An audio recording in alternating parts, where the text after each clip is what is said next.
A me colpisce molto essere in questo momento circondato da tante croci e vedo tanti volti, vedo tante persone che ho conosciuto, qualcuna si è anche uccisa perché tradita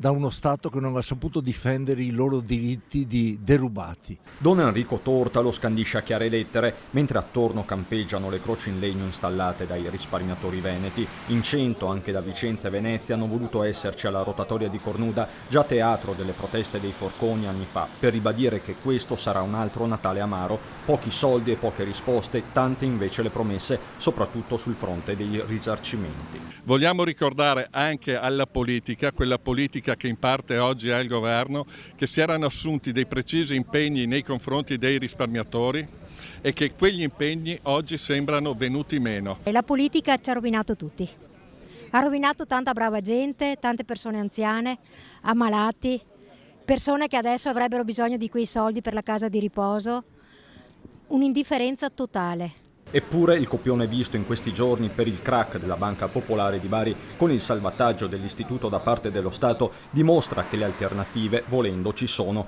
A riguardo il sindaco di Cornuda usa parole durissime. In questi giorni abbiamo avuto la prova con quello che è successo alla Banca di Bari, una banca che doveva essere fatta fallire molto prima di Veneto Banca. Invece si sono utilizzati due pesi e due misure. Alla fine le croci che sono qua oggi simboleggiano molto bene la situazione.